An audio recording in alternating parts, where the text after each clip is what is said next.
بسم اللہ الرحمن الرحیم۔ آپ حضرات کے سامنے آج ایک اور ویڈیو لے کر حاضر خدمت ہوا ہوں۔ آئینہ یعنی شیشہ مرر دیکھنے کی دعا۔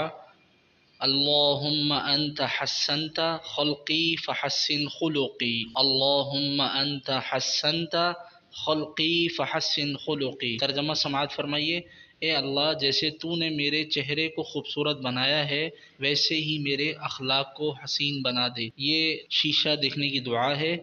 ان دعاؤں کا اہتمام کیا کریں تاکہ ایک تو سنت کی ادائیگی یعنی نبی علیہ الصلوۃ والسلام کی سنت بھی ادا ہو جائے گی اور آپ کو سنت کا ثواب بھی ملے گا، نبی علیہ الصلوۃ والسلام کی ایک سنت زندہ کرنے کا۔ وہ کام آپ نے اور میں نے تو کرنا ہی ہے، تو کیوں نہ سنت کی نیت سے کر لیں تاکہ ثواب بھی مل جائے اور وہ کام بھی ہو جائے۔ کھانا تو کھانا ہی ہے، تو ان کی دعائیں پڑھ لیں گے انشاءاللہ آپ کو ثواب بھی ملے گا اور سنت بھی زندہ ہو جائے گی۔ اگر آپ کو ویڈیو پسند آئی ہو تو اسے لازمی طور پہ آگے شیئر کیجیے گا، اور اگر ابھی تک آپ نے ہمارے channel Iqra on line Quran academy کو سبسکرائب نہیں کیے تو سبسکرائب بھی کر لیجیے تاکہ آپ کو اس طرح کی انفارمیٹیو اور اسلامک ویڈیوز بر وقت مل سکیں۔ جزاک اللہ خیرہ۔ السلام علیکم ورحمۃ اللہ وبرکاتہ۔